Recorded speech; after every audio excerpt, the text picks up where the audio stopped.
ಶ್ರಾವಣ ಮಾಸದ ಪ್ರವಚನ ಉದ್ಘಾಟನೆ. ಶ್ರಾವಣೋತ್ಸವ ಸೇವಾ ಸಮಿತಿಯ ವತಿಯಿಂದ ಕಟಗೇರಿ ಗ್ರಾಮದಲ್ಲಿ ನಡೆಯಲಿರುವ ಶ್ರಾವಣ ಮಾಸದ 1 ತಿಂಗಳ ಪ್ರವಚನ ಕಾರ್ಯಕ್ರಮ ಉದ್ಘಾಟನೆ.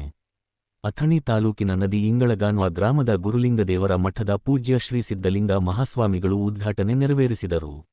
ಅಥಣಿ ತಾಲೂಕಿನ ಯಕ್ಕಂಚಿ ಗ್ರಾಮದಲ್ಲಿ ಗುರುದೇವ ತಪೋವನದ ಗುರುಪಾದಯ್ಯ ಸ್ವಾಮಿಗಳು ದಿವ್ಯ ಸಾನ್ನಿಧ್ಯ ವಹಿಸಿದ್ದರು. ಅಥಣಿಯ ಶೆಟ್ಟರ ಮಠದ ಪೂಜ್ಯ ಶ್ರೀ ಬಸವ ದೇವರು ಉಪಸ್ಥಿತರಿದ್ದರು. ಶ್ರಾವಣ ಮಾಸದ ಪ್ರಯುಕ್ತ ಪೂಜ್ಯ ಶ್ರೀ ಸಂಗಮೇಶ್ವರ ಮಹಾಸ್ವಾಮಿಗಳು, ಜ್ಞಾನಯೋಗಿ ಶ್ರೀ ಸಿದ್ದೇಶ್ವರ ಗುರುದೇವಾಶ್ರಮ, ಸಾಲೋಟಗಿ ಇವರಿಂದ ದಿನಾಂಕ ಆಗಸ್ಟ್ 13, 2026ರಿಂದ ಮುಂಜಾನೆ 6 ರಿಂದ 7 ರವರೆಗೆ ಮಲ್ಲಿಕಾರ್ಜುನ ದೇವಸ್ಥಾನದ ಹತ್ತಿರ ಪ್ರವಚನ ಜರುಗಲಿದೆ. ಮುಂದೆ ಒಬ್ಬರ ಚರಿ ಹಿಡ್ಕೊಂಡ್ಬರ್ತಾರ, ಕಸವಾರ ಹಿಡ್ಕೊಂಡಿರ್ತಾರ, ನಮ್ಮನ್ನ ಸ್ವಾಗತ ಮಾಡಬಾರ್ದು.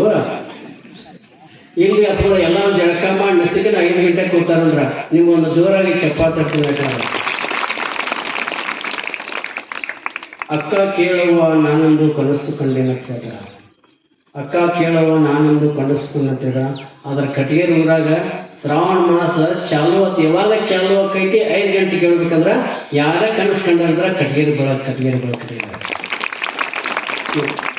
ಫಸ್ಟೇ ದಿವಸ ಇವಾಗ ಇಷ್ಟು ಮಂದಿ ತಯಾರಾಗಿರಿ. 1 ತಿಂಗಳ ತನಕ ನಿಮಗೆ ಗ್ರೌಂಡ್ ಹೆಂಗಸಲ್ಲ ಇಲ್ಲಿ ಅದಕ್ಕೆ ಹೇಳ್ತೀನಿ. ಯಾಕಂದ್ರ ನಾದ ಪ್ರಿಯ ಶಿವನ ನಾದ ಭಕ್ತಿ ಅದ್ರ ಊರಾಗ ಒಂದು ಕಡೆ ಮಹಾತ್ಮರಿದ್ರು. ಅವರು ಮಾಡ್ಬೇಕಂತ ಕೇಳಿದ್ರೆ ಒಳ್ಳೆಯದನ್ನು ಕೇಳಬೇಕು. ಆಧ್ಯಾತ್ಮಿಕ ಪ್ರವಚನ.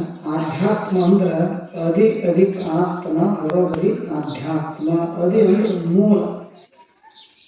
ಈಗೇನು ನಾವು ಜಗತ್ತಿಗೆ ಬಂದಿರಲಿಲ್ಲ, ನಾವು ಈ ಜಗತ್ತಿಗೆ ಬರಲಾರ್ದಕ್ಕಿಂತ ಮೊದಲ ಎಲ್ಲಿದ್ದೀವಿ, ಇಲ್ಲಿ ಯಾಕೆ ಬಂದಿವಿ, ಮುಂದೆ ಎಲ್ಲಿಗೆ ಹೋಗೋದದ, ಈ ಮೂಲವನ್ನು ಈ ಸತ್ಯವನ್ನು ಅರಿತುಕೊಳ್ಳುವುದಕ್ಕಾಗಿ ಆಧ್ಯಾತ್ಮ ಅಂತ ಕರೀತಾರ.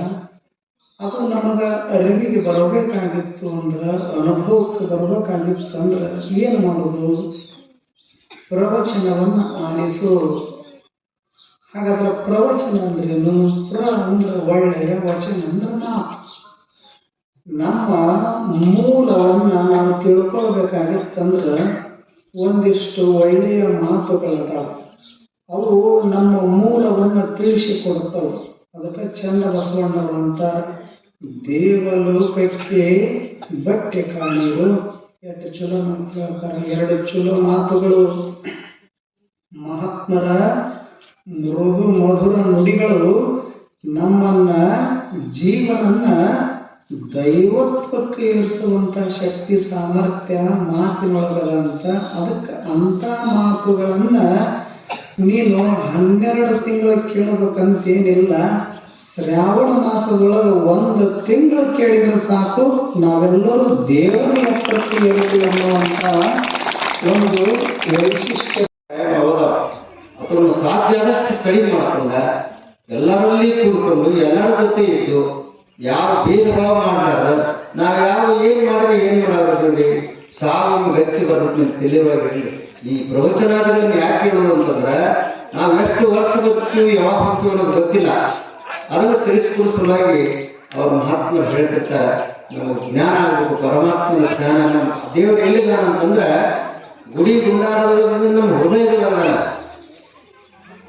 ಹೃದಯದೊಳಗ ಭಗವಂತ ನೆಲೆಸ್ಯಾನ.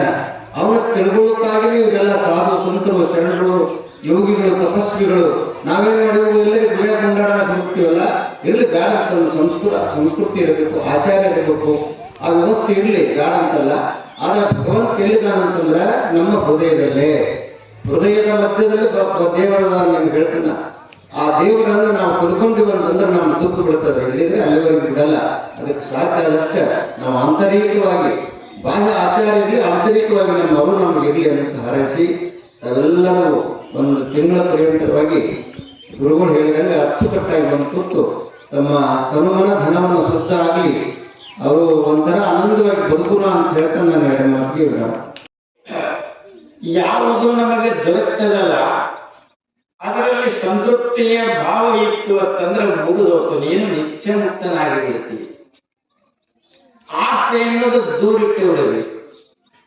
ಆಸೆ ಎಂಬುದೇ ಭವದ ಬೀಜ. ಎಷ್ಟು ಅದ್ಭುತ ಮಾತು. ಆಸೆ ಎಂಬುದು ಭವದ ಬೀಜ, ನಿರಾಶೆ ಎನ್ನುವುದೇ ನಿತ್ಯ ಮುಕ್ತಿ. ಎರಡೇ ಮಾತು ಎಷ್ಟು ಚಂದದಲ್ಲ.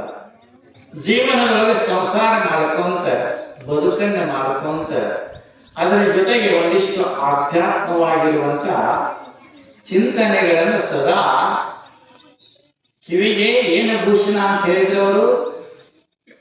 ಮಹಾತ್ಮರ ಹಿತ ನುಡಿಗಳು. ನಮ್ಮ ಕರ್ಣಕ್ಕೆ ಏನು ಭೂಷಣ ಅಂತ ಕೇಳಿದ್ದಾದರೆ ಒಂದಿಷ್ಟು ಮಹಾತ್ಮರ ಹಿತ ಮಾತುಗಳನ್ನ, ಸುಂದರವಾಗಿರ್ತಕ್ಕಂಥ ಒಂದು ದೇವಲೋಕಕ್ಕೆ ಬಟ್ಟೆ ಕಾಣಿದೆ, ಭಕ್ತರದ ಮನದ ಮೈಲಿಗೆಯ ತೊಳೆಯಲೆಂದು ಗೀತ ಮಾತೆಂಬ ಜ್ಯೋತಿಯ ಬೆಳಗಿಸಿಟ್ಟರು ಕೂಡಲ ಚಂದ ಸಂಗನಾಶಗಳು. ಗೀತ ಮಾತೆಂಬ ಜ್ಯೋತಿಯನ್ನ ಶರಣರವರೆಲ್ಲ ಹಚ್ಚಿಟ್ಟು ಬಿಟ್ಟಾರೆ. ಸುಮ್ಮನೆ ಆ ಬೆಳಕಿನೊಳಗೆ ದಾಳಿ ಕಾಣುವುದಷ್ಟೇ. ದೀಪವನ್ನ ಆರಿಸಿ ನಡೆಯುವುದಲ್ಲ, ದೀಪವನ್ನ ಹೊತ್ತಿಸಿ ಆ ದೀಪದ ಬೆಳಕಿನಲ್ಲಿ ನಮ್ಮ ಸುಂದರವಾದ ಹೆಜ್ಜೆಗಳಂತಿವೋ ಅಂತ ಹೋಗಿಬಿಡು. ಸಂಸಾರ ಅಂದ್ರೆ ಏನು ಗೊತ್ತದಲ್ಲ.